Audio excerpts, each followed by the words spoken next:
Hello and welcome back to the Brick Railway Builders podcast, a podcast all about Lego trains. This has an interview style where I introduce everybody in the fandom to everyone.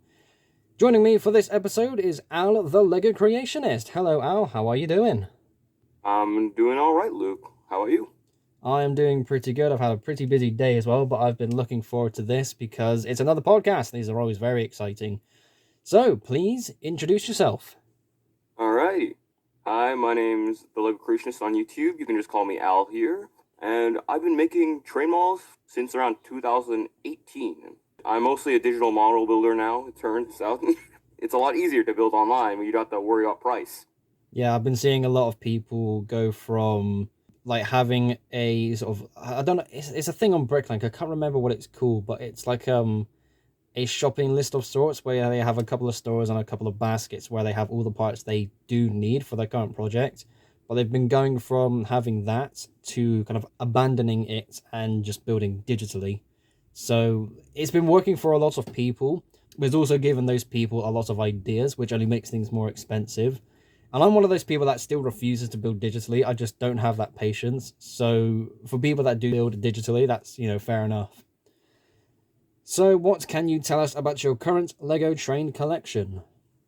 Okay, well, my physical train collection, it's actually not that many models. I have a model of Toad that I made back in like 2019, 2020. You can see on my channel, plug. But anyways, though, the other models I have is Thomas, one I made in 2018 that I updated until now. It's not my final for Thomas. I'm gonna buy a whole other model for that, but at least it's my current one.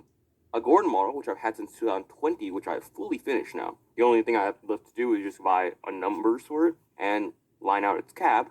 Troublesome truck that I'm holding right now. I've actually remodeled this. This is from 2019. It's got a remote control now. It's got full motors and battery inside it, so it can run on rails.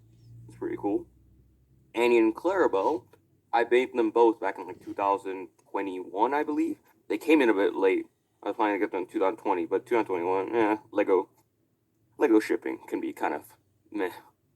I've also got a Terrence model, which isn't fully complete, but all the parts are there. I just need to replace them with orange. I've got a face for it. And that's all I have for completed models. The other models I have three more, which is Toby, Duck, and Mike, the small engine. I have those three, but they're all like scraps and bits and pieces at this point. So, yeah, not got much to say over there. I've got the first 12 engines made out of digital models. I've got, well, actually, a lot of models just made out of digital. Of like 36 models, I believe. And that's all the models I have of at least trains and Thomas characters. So naturally your primary focus is obviously Sodor and the Thomas characters. Have there ever been any models that you wanted to make outside of what's on Sodor? Well, a few. Most of my inspiration comes from the build chat I'm in. I mean, I don't know if this is necessarily a great mindset to have, but whenever I see models sometimes, I often think, what if I do that? Because I think I can do it maybe better. It sounds a bit conceited, I admit, but that's what I do. And so, remember Seth Brick, he made a King class out of Lego. That was the most recent model I've done, because I decided I should do a King class. Everyone else is doing something cool, and I see that, so I should do a King class. So I made one, and think that was one of the first, if not the only, train model I've made that outside Soda. But I have made a couple other things. I do want to make more things, including just more British engines. I love British engines because they look so aesthetically pleasing. American ones are very industrial looking. Yeah, I definitely remember the period of time. I think it was only a brief period of time as well, where the Great Western King class was just everywhere. It was tempting for me to make one as well, I gotta be honest, but I was able to back myself out of it and, save myself a bit of money and a bit of space when it came to making that engine. But it does still look really good. You should join the King Club, man. Come on. Maybe one day. Maybe one day. What it will be like 30 years from now. You'll be like, I'll finally do it. I'll make a King class. Yeah, I'll be forever in the if future, definitely. if you were to make one, what livery would it be in though? Would you go with the navy blue that everyone else is doing for King Edward II, or would you go for a regular GWR Great Western Green? I don't think I I would do. I don't think I would do green because it feels bland. Like the blue, like the shade of dark blue in particular, is very different, especially for a Lego model. There's lots of greens out there for Lego trains, at least with British models. But I think I will probably experiment with a custom livery because I've been having the, or at least I've been liking the idea of my own personal sort of preservation livery. Something just different. I don't really know what that would be, but I would love to just build a real locomotive in my own livery, so to say.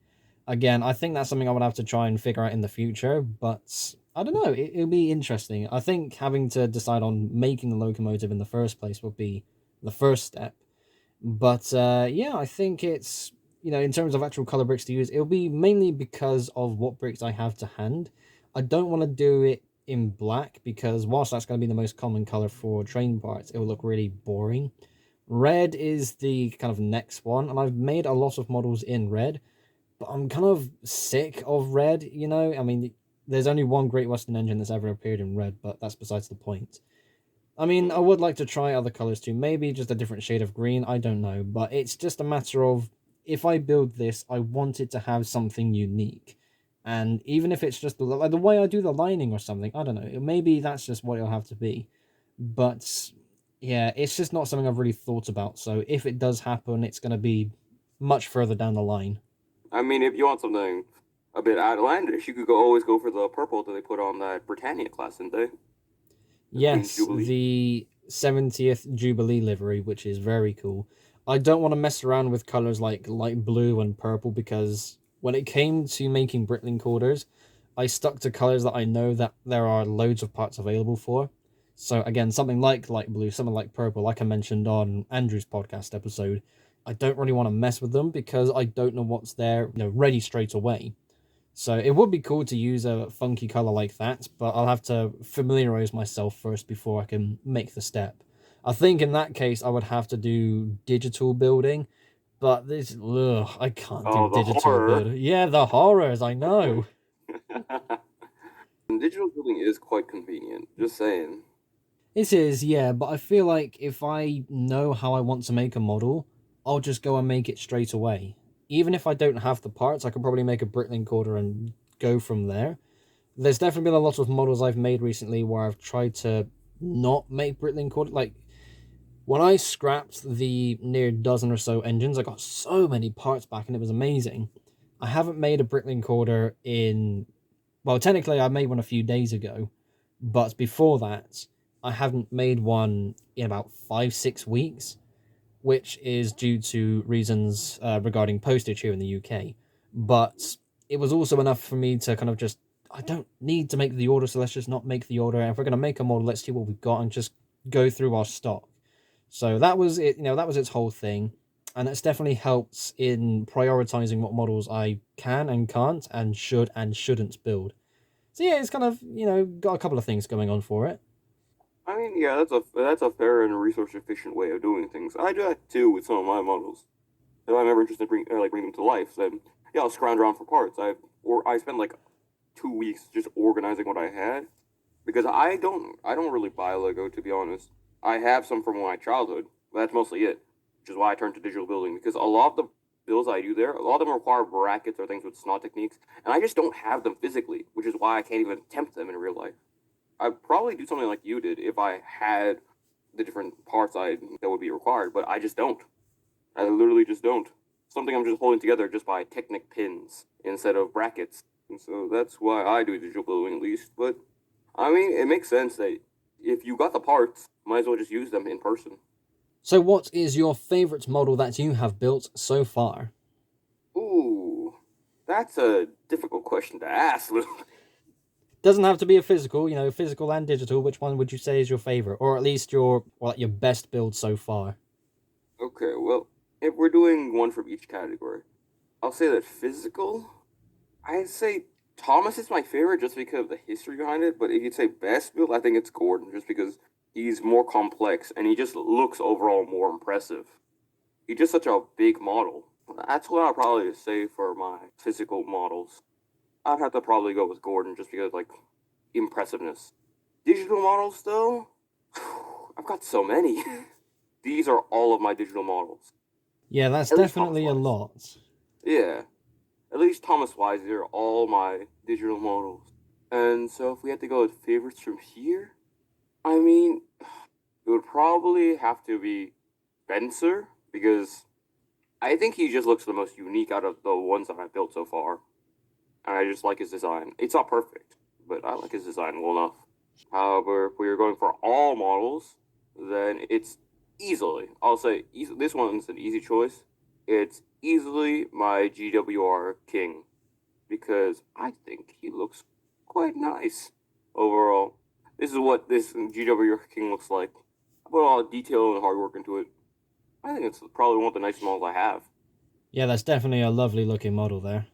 Yeah, I kind of stole, what's his name? Trace Pierce? Yeah, I saw Trace's model in person at the LUKR club members meet in early October, and there's this. I've said this to a number of people as well, and there's this sort of different feel and vibe you get when you see someone's model online, and then you see it in person.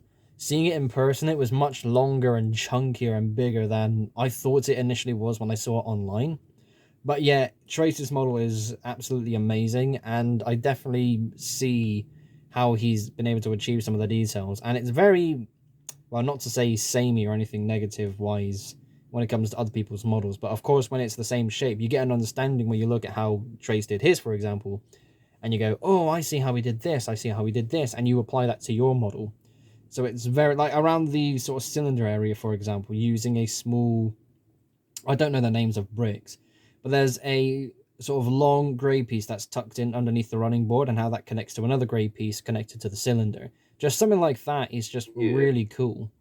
I thought it fit really well. I was looking at it, but I think most of this model was mostly original, but I did take elements from other builders. Like I said, Trace Pierce earlier. The front bit of the running board, you see like the buffers in the curved area.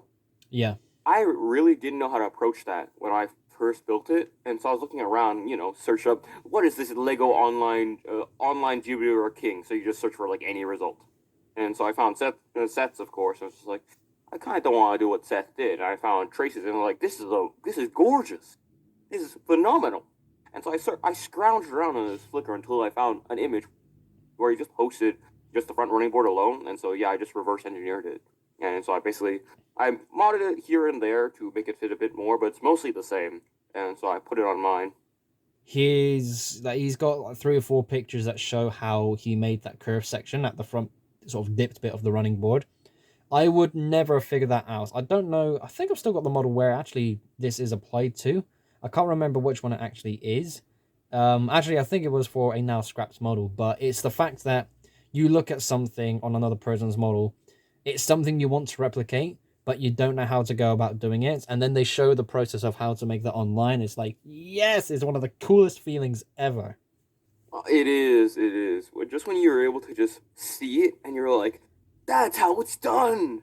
That's how it's done. And just like, you get so stoked about it. Yeah, reverse engineering a model is one thing. Being able to do not so much step by step, but understanding how the pieces go together is something else because it assists you in making your more desired model. It really does. For me, I'm more of a simple kind of shape builder. I don't usually do a lot of like, is it what grifting is what it's called? When you no gribbling, I think Greebling, yeah, yeah. is when you just add all of extra details. I don't really go for that because Sodor characters they're much simpler in terms of extra details. So my main focus is just on getting the main shape and everything accurate. And so this is my first attempt, and I think that with the help of other models, it went really well. I'm the same in the sense that I don't really do greebling details. It's not because I can't. It's going to sound a bit weird because I know I've got the ability to do so, but I've made so many Lego trains over the years where the body and the shape was overall just really simple.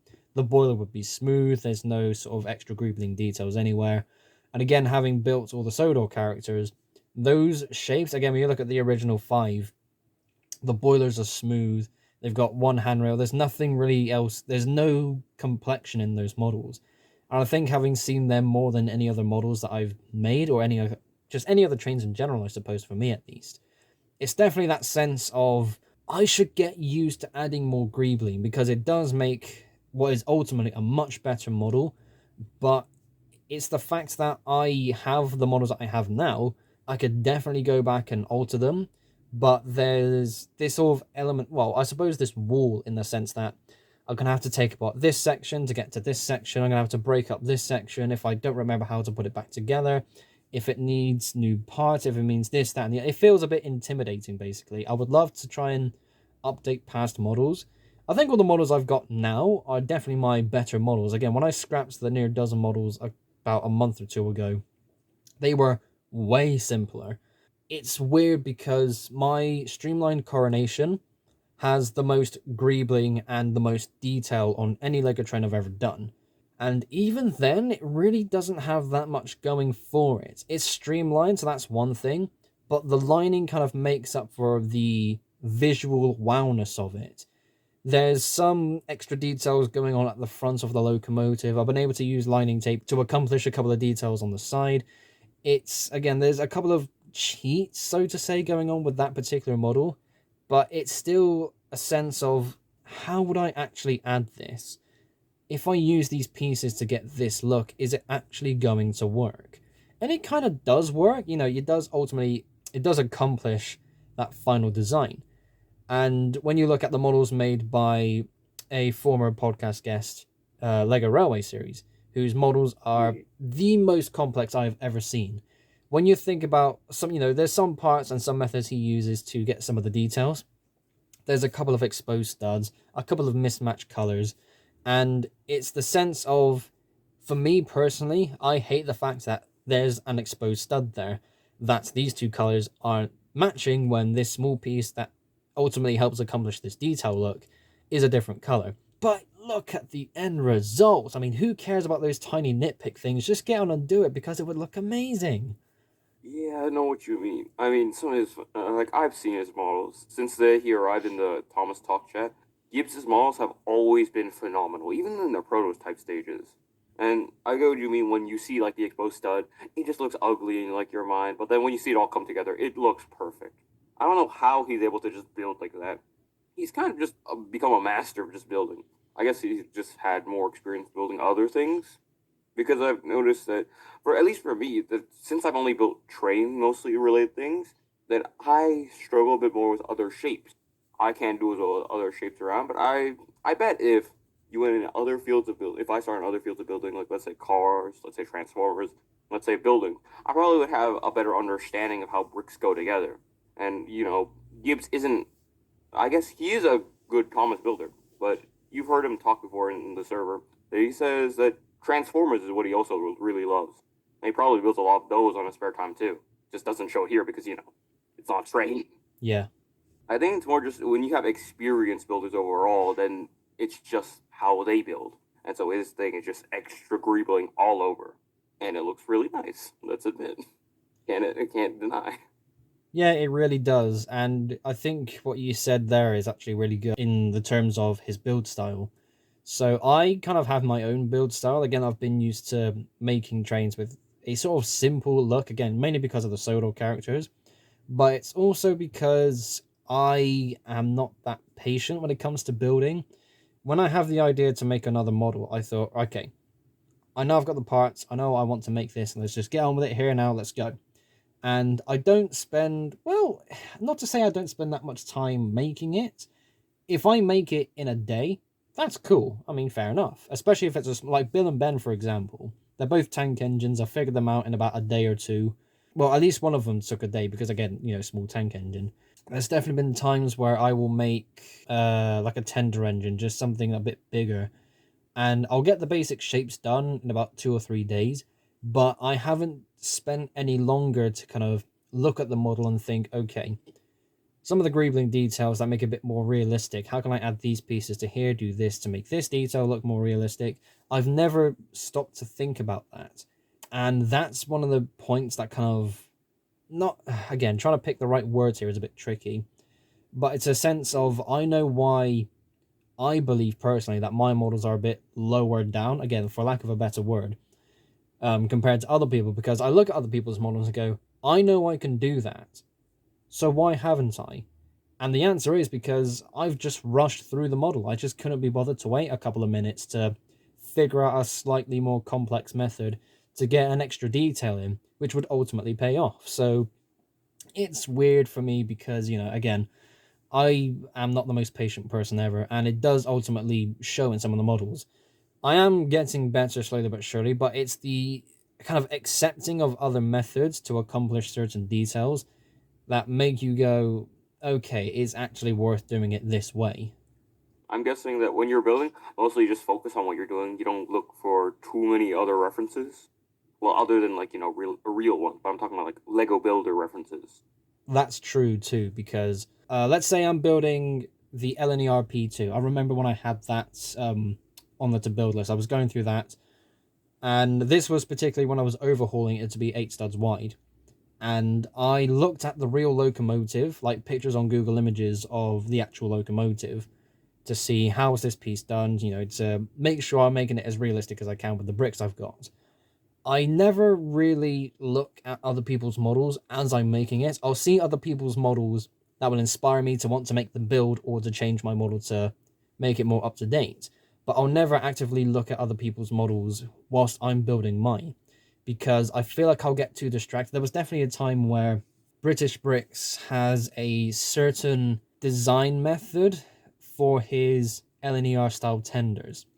It's really weird in the sense that it gets such a good look for the model he's made, but I could not, like, for this particular method, it was tiles facing sideways above the details that go in front of the tender wheels. And I remember spending a day trying to figure this out when it was either when I was modifying my P2 to 8 studs wide or for when I was building Spencer. But for the life of me, I just could not figure it out. It looked simple on the outside, but trying to get it all lined up correctly, it was driving me mad. So there was definitely that element of, I would love to do what this builder has done, but I just can't get it right, and it's actually annoying me. So it's a point where I've got to drop that and just move on. Ultimately, I accomplished the look, not exact as to that model, but it was definitely in the sense of this is the design I'm happy with, so I'm going to keep it and let's move on to the next bit. But yeah, that's mainly why I don't stick to looking at other people's models whilst I'm making mine. I don't want to be too samey either. Yes, they've got details and design methods that look good. I would like to try and accomplish that myself, but it's probably just a case of I'd rather build it first, then reverse engineer it and figure it out later on. Because again, like I said a moment ago, if I try and stick around for a while, eventually I'm going to go mad and not enjoy the build as much as I did. Yeah, that's happened a couple of times with me. Where I don't know if I'm. You could say it's reverse engineering some things, but more so, I'm just trying to like fix certain things. Like I helped Gibbs Blue Lego Railway series out with his Toby model because he had nothing for the interior wall design. It was just held together with nothing, and because he had little plates in between, and so it's not even studs. And so I spent like 2 days just trying to figure out how to attach everything together because it was just such a mess, and I did. And after all, it does look simple. Like I'll say, the complicated things that some people do, they look so simple, and then you try to do it, it's just so hard to attempt on how to figure out how their brain went there. And so, like, I look back on what I done, like, that looks really simple. But I remember the pain I felt for like 2 days. And just like, how does this attach? There's no connection point. I remember that pain. It was like, it was not a simple process. That's the main thing. Just, it's a simple design. There's no simple process. And Exactly so, that, yeah. if you can't, yeah, if you can't figure out the process, then just might as well just do your own thing. Don't worry about the other process that could look better, but it might not be worth your time and effort. So one thing I'm going to amend with this podcast is when I interview Lego Thomas builders, I'm going to add a unique question for them. So, Al, what character model was the hardest or harder to build than you expected?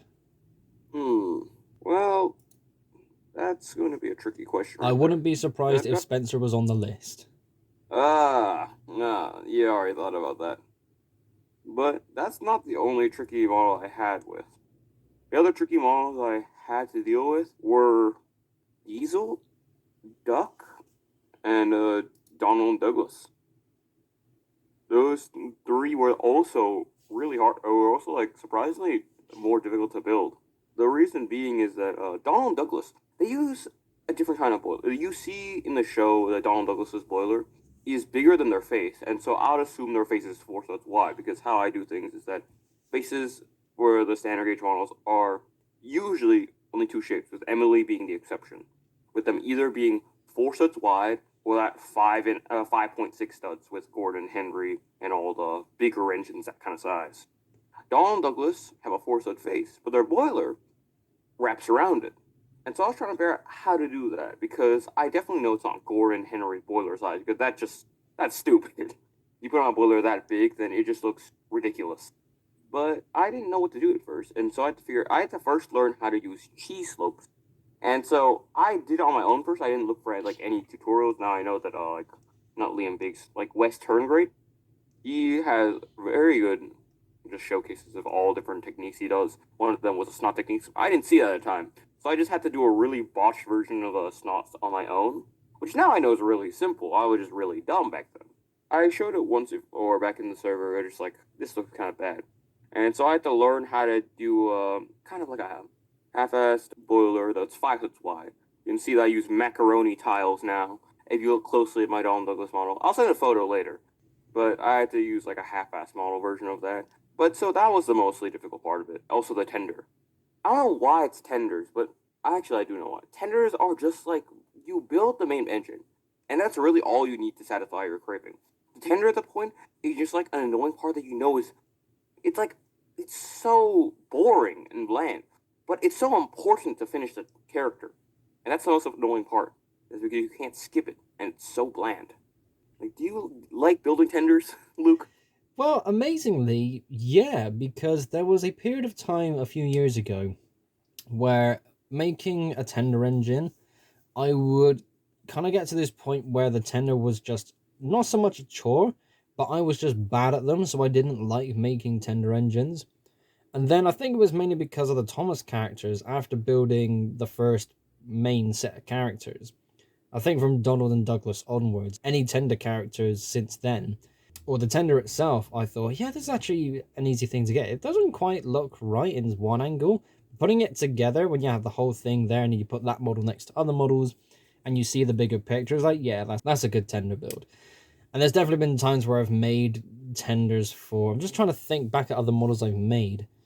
Just like not so much the Sodor characters, but the real engines. There's definitely been a couple where the tender. Well, I almost always build tender engines. The only tank engines I've really made have been for Thomas characters.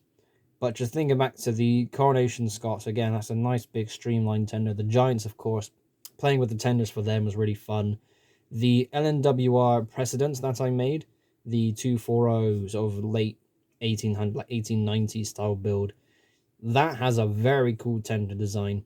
And it's just, I don't know, just particular designs I've picked out that translating them to bricks turned out to be a lot more fun.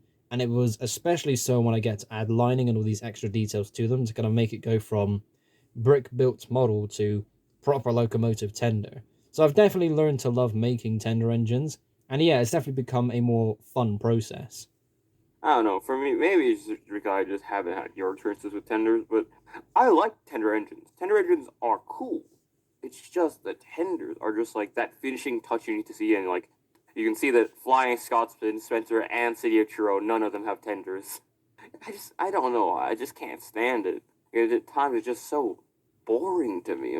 It's like I know the wheels go here, and then you put something on top of it. How do I get this thing on top? How do I get the wheel covers to be right? And then how do I get the right shape? And just like maybe it's because my need for like almost almost perfect precision accuracy. Because some of the things I give a bit of leeway to, like tenders, I try to get most of them accurate. So tenders are still pretty important to me. I try not to like make it like inaccurate. And so getting these little shapes here and there because there's so many little curves and dips, it's just so infuriating. I'm like, how do I achieve that? No. And so I just don't like attempting it, to be honest. Some of them also just like Steven actually. You also see it like the far right of that picture. Yeah. You top right. You'll see Steven also doesn't have a tender. Because his tender just like I have ideas for her. I really do want to try it out. But like there's no motivation. There's no motivation at all. I spent 8 hours one time making a signal box. It was my second or third ever digital model. I spent 8 hours on that, just trying to get like the roof mostly. I was like, I don't want to ever do anything that's like gonna be this tedious and this like little rewarding. And tenders are basically that to me because they just don't have that much character in themselves. Like they look fine. I'll say when you have a finished model, it's exhilarating. I love like the feeling when you fully finish them all and you're like, I'm done. Look at this. But like in the process of it, once you build the main engine, you're like, I just feel like a lot of that like achievement fulfillment already comes. Just the tender, just the finishing touch. Sometimes I don't feel like racing to the finish line, Luke. I'm I'm I'm ready, just like sitting 41 kilometers from the marathon finish line. There we go. Just 1 kilometer left. Nah, I'm just gonna leave. I definitely understand that because I've said this a couple of times now, where my to build list is still like let me have a look at my to build list right now because it's got a number of models on it. So they're all Sodor characters. So there's Daisy, Fergus, Arthur, Stanley, Harvey, and Mavis on that list.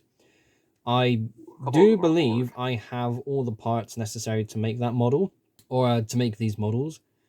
But the thing is, I just don't really have the motivation to make them on the basis that I've made so many trains, it feels like a chore now because I got to make the same wheelbase, make the same few bricks go together in this particular shape. After a while, when you start to make the actual engine, it's not a chore and you actually get into it and you enjoy what you're making. But the starting process, get the same few plates, get the same few 1x2 Technic bricks, get the same box of wheels. I think it's that first leg that kind of just drains me. One thing with tender engines as well, not so much Thomas Couch's, just in general when it comes to tender engines specifically.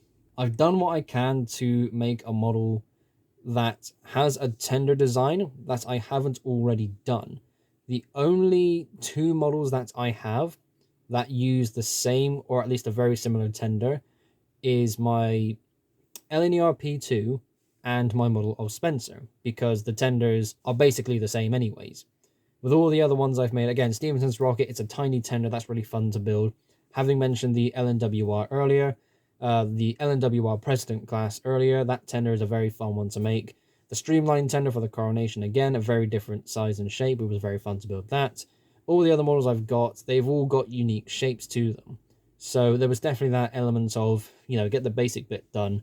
And then when it comes to building the main body, it's going to be a different shape every time. So that's why it was a bit more fun, a bit more challenging. Yeah. Also, I can really like empathize and relate to when you just get kind of like bored at the beginning. When you start a new model, you just have no motivation to get just the same thing over and over again. I really relate to that.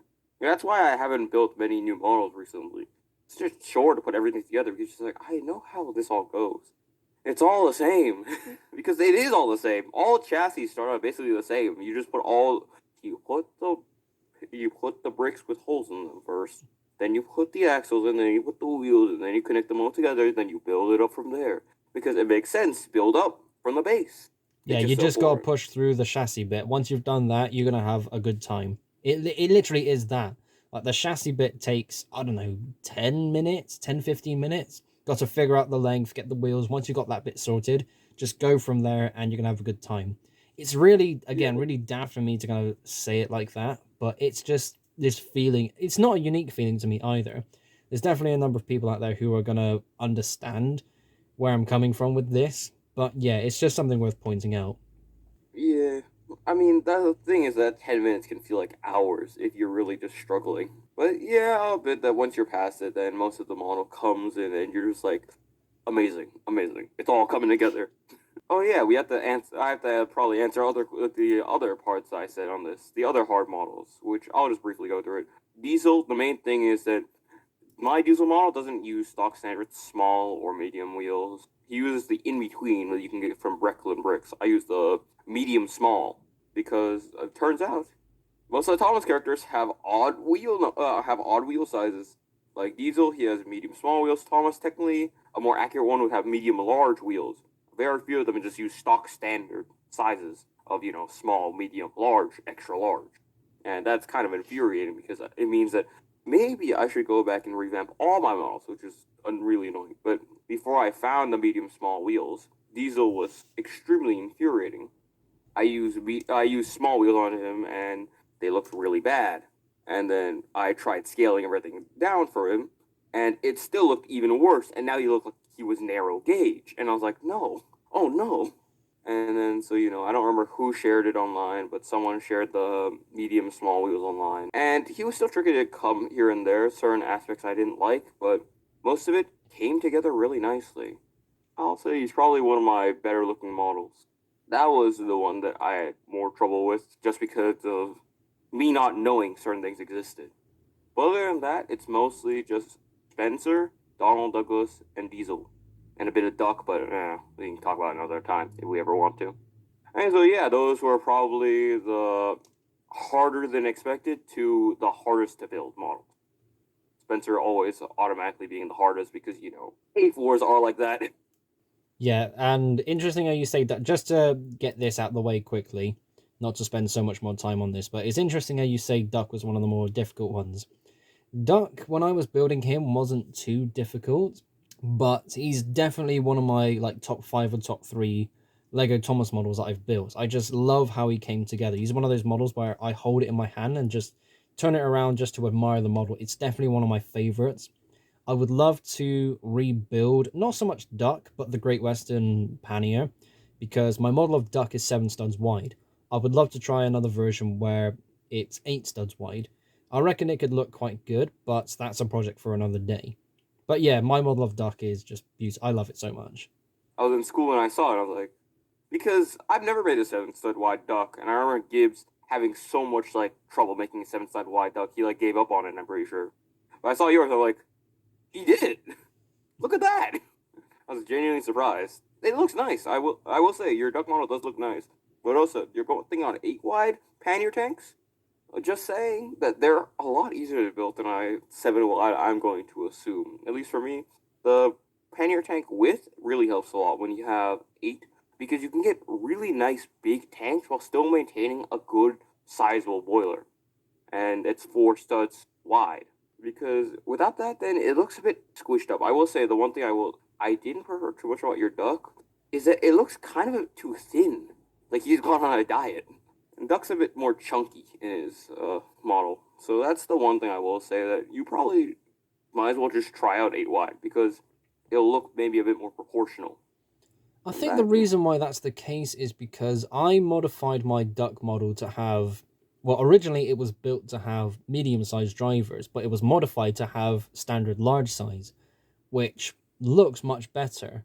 But I think if I took that same design to 8 wide but kept maybe, well, for the sakes of keeping the parts that I have, I would have to use standard large again. But I think if I shrunk it down to medium large size, I think that would be the perfect combination. But yeah, it's just the chunkiness of that pannier tank. That's why I love it so much.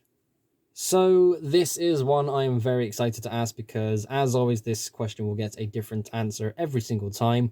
What is your ideal Lego train set? oh, okay. I'll admit this now. I've actually never bought a Lego train set. I don't own a single Lego train set. So my benchmark of what Lego trains are probably different from people who expect playability.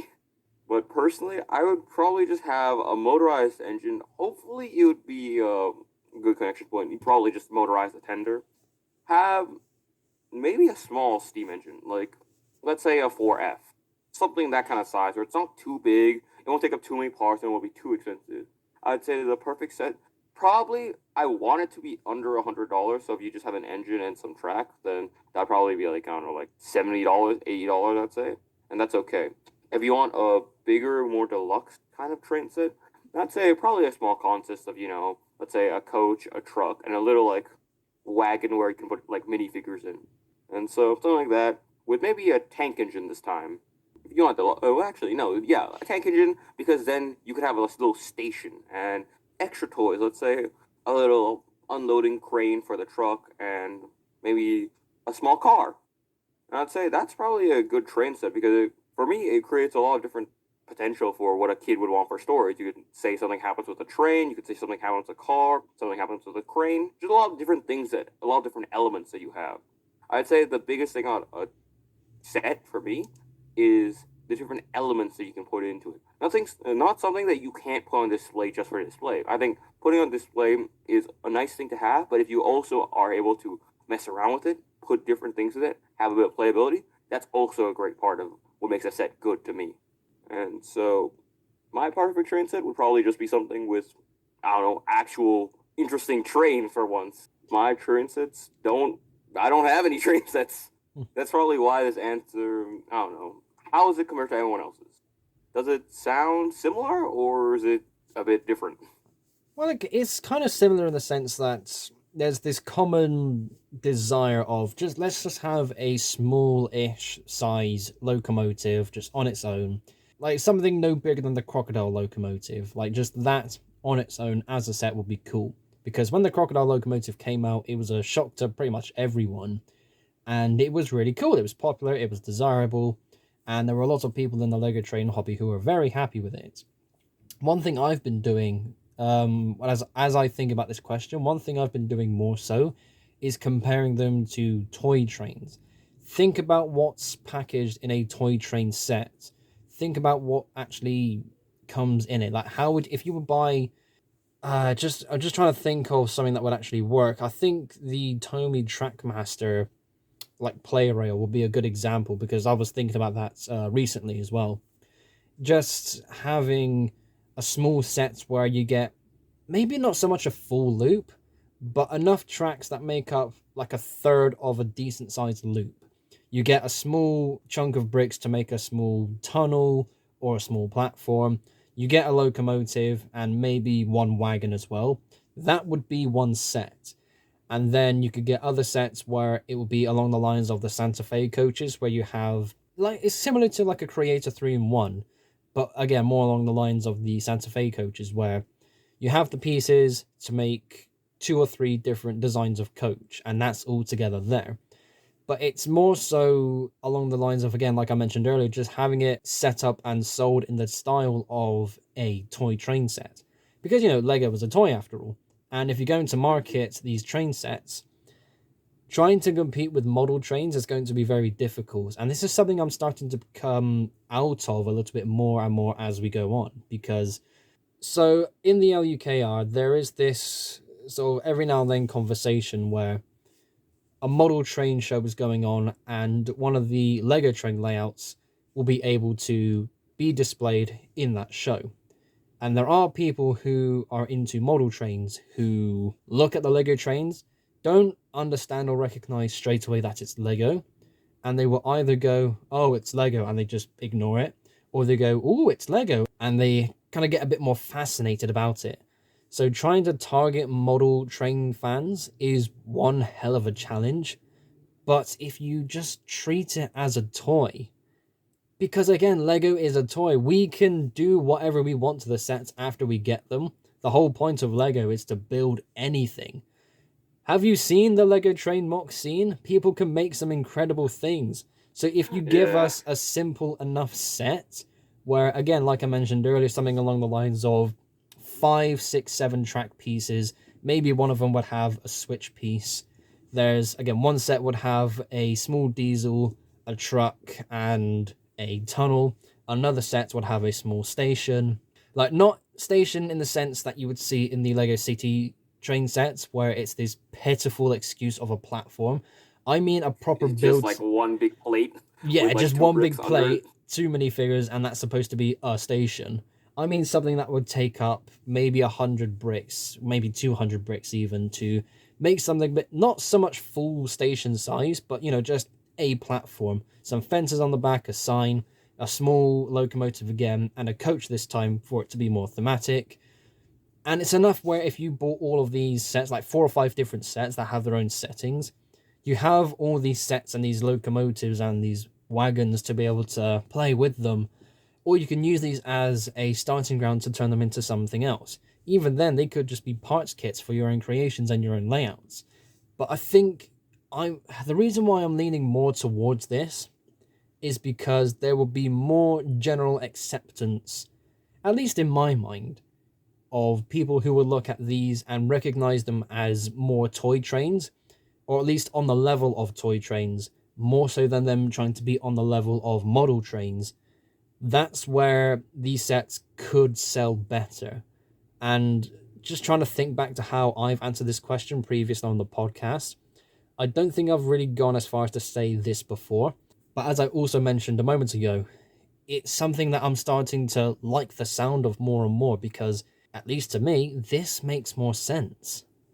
Well, I mean, I have to agree with you on all of this because Lego is mostly built by its system. That's the thing that intrigues most people because I wouldn't say it's the sets that mostly keep people in there. It's just the ability to create whatever you want. It's a really good way to build with limitations. It's so you set yourself to certain things where you can't just build anything because someone approaches, let's say, you with clay, and it's the same concept. You could build anything you want to with clay. You can mold anything you want to, but just so much more daunting to approach because there's no foundation. There's nothing that can set you up. Lego, since everything's already molded, you can change how certain things interact with each other, but the base is already there. And I think that's what makes it so appealing. So I think you're right on the fact that if you try to approach modelers, like model train people, they're going to be a lot more nitpicky and specific on what they want. Because that's kind of how we are. You see the details and you're like, that's nice. You see just a basic model and you're like, that could be meant for kids, but currently if you're marketing towards like someone that cares, they're not going to see it that way. Because it's just like you're going to see something that's lazy and it's cheap and it's just not well designed. But if you're marketing towards kids, the same set could be amazing, fun, interactable, and like not hard to deal with. Let's say they broke it, it's easy to put back together. Made something that looks more like a model train, but it's not good enough, then it's going to be harder for kids to put back together and make it look nice, as well as it's not going to appeal to model train collectors. So I fully agree with that of what you said. Also, you remember how you talked about the station idea, like you want a big station and everything. I think that if you want something a modeler would do, then you could go with like Seth. You actually remind me of that Lego Ideas project. Remember that big Lego Ideas project that had that big station and everything? That like quickly sold out on the first day, a few months back. Uh, Not off the top of my head, but there are a couple out there, so I could probably picture a couple that it could be. It But had a yeah, big glass canopy. It was like 3 tracks long. yeah, that That's one, kind. yeah. Yeah, it was so beautiful. That's like to me, if I want something from others, that's like the perfect station. Because if you just add like three of them together, but I think that would probably be my perfect station. But I agree with what you said for a set overall. You're probably market towards more children because that's Lego's demographic, and it would probably fit more in with what they're trying to sell. Because the main thing I'd say that hurts this demographic is the price. Lego's prices recently have just been ugh, too expensive.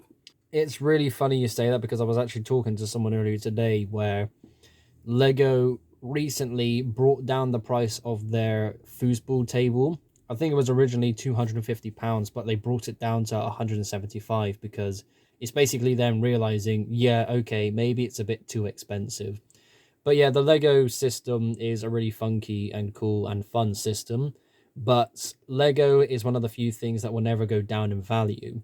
So Lego realizing that they can increase the prices of certain sets and get away with it is just really, really awful because I rarely get sets anyway.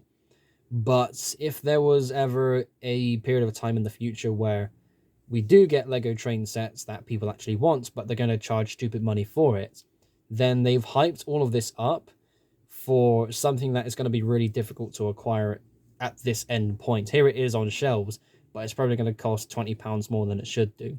There's always that fear going on. It was definitely the case as well for the Ultimate Collector Series Hogwarts Express set too. That's been its whole thing anyways. Something that's just crazy overpriced. But yeah, it would be nice to kind of have these sets, but what the sets are one thing. What we're going to be charged is something very different, and that's the one thing that concerns me more than anything else. It's not really something to talk about because it's a bit boring, and this is pretty much everything you can say, anyways. But yeah, it's a very common, not so much fear, but a common concern that a lot of people have. I mean, yeah, it's a fair enough because eventually, if there's no more sets to sell, what's Lego gonna sell if no one's gonna buy their sets? I really wish though that like they just sell a ton of cheap bricks. Like I think Bricklink is fine, and I think the Lego parts store is kind of fine. But the Lego parts store, while it is a bit cheaper, it doesn't house all the bricks you need, which is why sometimes you gotta go to alternate sites. Like, you ever heard of the Weebricks thing? Pretty sure you have. Yeah, Pretty sure you Weebricks, talked about it. I recall, yeah. Yeah, Gibbs showed us like images that he sent on it, and it looks really good. I will say it looks pretty good. And in fact, I've ordered some recently. I actually ordered some for my father's Christmas present, but because Christmas delays and it's a Corona, it hasn't arrived. It's been almost a month since I Yeah. ordered.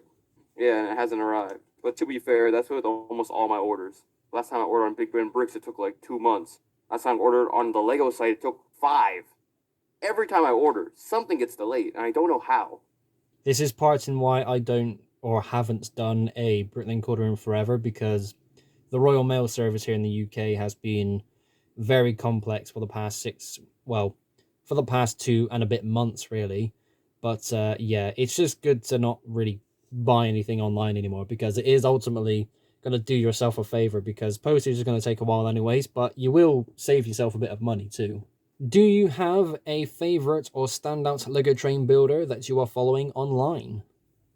Well, I mean, the first one that comes to mind is automatically the Lego Railway series or Gibbs, just because his models are fantastic. I mean, I just love what he does with each model he makes. I mean, what are any of your followers like? Anyone that you're following interesting? This is really weird. I mean, I'm supposed to be the interview host, and here you are asking me questions. This is actually really cool. I like to But do that. If you're yeah, asking me a question, why not ask it back? throw it back at me. That's cool. Well, it's weird for me because I am in a Lego Train Club. So, in terms of people that I follow online, there are some members in the club who have their own social pages. So they count as some. And there's a lot of people that you see. So there's a couple of Lego Train focused Facebook group pages, and you see a lot of people post models on there. It's not so much people that I'm following on YouTube and Flickr, so to say, but it's more so there's a lot of people I'm seeing in these public groups, and there's a lot of amazing models that you see in there. And Flickr is similar in the sense that I do obviously follow some people on Flickr. There are a lot of Lego Railway focused group pages on Flickr as well. So seeing all the people that add their models to this group page, it's someone that I'm not necessarily following, but it's another focused model that fits this group. So you see this person just come out of nowhere and you see them post something really cool. That's what leads you to learn about what other stuff they're making. And it's more so, at least for me, I'll follow them. Well, not so much follow them. I'll go to their page, I'll see what they've been posting and what they've been building. And it's kind of just done that way. Again, the people that I'm following are kind of the same people as a lot of other people are following, but that's just more generic people that you were following in the first place. You mentioned British Bricks, you mentioned Seth Bricks, you mentioned some of the LUKR guys. There's loads of guys that we know through Discord. There's this set list, so to say, that a lot of people that would mention straight away. But those are people that I've known just through the hobby, anyways. For me, it's not so much people I'm following online anymore. In brackets, following online. There's just a Mm-hmm. lot of people I've seen post their stuff in public pages, so that's where I normally get my sort of inspiration as to what I want to build next, because I do see people post a picture of a certain model, and that gives me the idea, you know what, I might want to try that myself one day, because that looks really cool. I can see how they've done this, so yeah, I'll put that on the list. I guess because your exposure to a lot more groups, then you probably aren't following per se a lot of people. You just know of them. But because I don't really have anything else, because I mostly just stay on Discord or on YouTube. I don't have Twitter, I don't have Flickr, I don't have Instagram or any other kind of like methods of interacting. I don't really follow anyone, but the ones that I do look at a few times, mostly is just Gibbs because Railway Series stuff makes phenomenal stuff, and most other people I know of, like Techno Andrew. I know his models; they were kind of classic looking. I like that he powers them with like 9 volt. But then, and like Seth, I know him through Discord, seen that he has a Flickr sometimes. But yeah, for me, there's no real inspirations or people that I really follow. It's just that some people I think, yeah, that looks cool, and that's really it. It's just in the moment, whatever I see is what I see. Yeah, that's all it really is. I've got people that I follow and I'm used to seeing their stuff, and there's still people that I adore and I still love what they make. But I'm focusing more on these public pages, again, like Facebook and Flickr, and even Discord, like in a couple of Discord servers. People show up, they join in the server, and they post what they've been making. and it's just another public space where you get to see more people do what they do. And that's more fun in a way because you're seeing something new every day, and that's really cool. I mean, yeah, it is always just like it's cool to see when it's just someone else's build, and every day when you see something new, it is quite interesting. I will say. I mostly just stick within what I'm the groups I'm in, so not many new influences. Yeah, that's all right though because you know what you like, and you're gonna stick to the groups that also have that same theme and topic. So again, for Yeah, us, Lego Sodor and Thomas and Friends, there are other groups out there that focus on that, and in a way, there's only so many people that build Lego Thomas. But at the same time, that not some well, that group of people, that's all you really need to kind of follow and interact with online. actually, you speaking of Lego Thomas, the reason why I know of you at all, Luke, when I first met you, at least online, was because of Lego Thomas. Because back in 2018, when I looked around, there was like only like three other people making anything out of Lego Thomas. Like it was me, it was Wiley or what's his name, Coyote Media now. Yeah, He doesn't. Coyote Media, yeah, something like that. Yeah, it doesn't really make much anymore, but he did make that Blender animation, which looks He cool. did. And you were like the only other one that I saw posting recently, at least. I saw many other models, like Kuma's old models. You see here in the 2011, 2009. I don't know when he posted them. But you see those models, but you were the only other one posting consistently, which is why I started watching your stuff. Just trying to think back to 2018. I think the only Thomas character I had was a version of Thomas that was just really, really simple. But the It was funny, the Thomas model that you made a tutorial on, yeah, it, back it was. then when you made that tutorial video. And I was gonna mention this too because that video has 44,000 plus views, and it's still getting views. I don't understand why people are still watching that because, at least for me, I know that model is out of date. If you were to build that now, it's 6 studs wide, it's bulky, it's not the cleanest model. It's got exposed studs as well. Yeah, it's not, well, at least to me, it's not what I would call a good model. But there are lots of people that are still going to that video to watch it, and I'm assuming they're building along, following the tutorial. So it's a good starting point to make a basic model and then just go from there. But yeah, that was the only model I had, and it was about 2 years later because I remember the first proper Thomas build I made was again Thomas himself, using that older tutorial style model to update the design, give it a face, line it, and turn it into what looks like proper Thomas the Tank Engine. So that was about 2 years after that tutorial video, and it was really weird because that would make it be 2020. So, it's a really interesting sense of progression, but to think back as well, like that's nearly 4.5 years ago at this point. It's Yeah. really funky to look back and think there was next to nothing going on in this particular space. Nowadays, there's so many people doing it. It's weird because it's weird because technically we can consider like you could say we're technically OGs, but we're still part of the scene. It's like not like we've disappeared. Just we've been around and we've seen the scene suddenly grow. Maybe again, you could say, because there definitely was like I'd say the Thomas boom before at least came in like cycles of a few builders. Like you see online, some of these models are like old, some of them from like almost the 90s or early 2000s. Some are from like the early 2010s, and then we're very late 2010s. I think it comes in booms, and so we're the latest kind of like boom of the Thomas wave. And finally, what projects do you have in the works and hope to build in the future? What projects do I have in the works? Well, currently I've got a motorized truck, as I said at the very beginning of this podcast episode, which was a bit long ago. Anyways, that's the latest thing I have in the works, and I want to kind of finish it up or clean it up because I mean it's my first ever motorized build I've ever had. It's kind of a build. It's kind of continuation on my one of my older builds back in 2000, I think 19, 2020. Other project I hope to build. Well, I mean the image I showed you of all these engines, basically all of them. I want to have almost all. I want to have almost all of my builded Thomas characters. One of the big things, though, I do want to have Tidma's sheds. I have a Tidma's sheds, and I really do want to make like a Tidma's sheds set where I can just house all these different models and just display them. Maybe make like a small loop to run them around too. But that's mostly it. That's all I really want to build. in terms of sheds, that's something I would like to try and do one day in the future as well. And in the future, when I move out and have my own space, I would love to make or dedicate a room to a full layout. And a shed space is something that I would absolutely want to add. When you look at Tidmouth sheds, that's got a turntable as well. So I'm assuming you're going to add a turntable. And I think that's going to be the most tricky part because whilst the sheds themselves are slightly curved, like a bit more of a roundhouse, I think the turntable is going to be the more tricky thing. I mean, I'd say it depends because you see, Gibbs, he started out with the turntable, which made everything quite easy to lay out. The problem is that, as I said earlier, I like being prop accurate, and as you said, the shed only curves slightly. So I've tried building like a circle around it before. I genuinely don't know how. So I might have to rework the entire sheds, and that's gonna be really disappointing.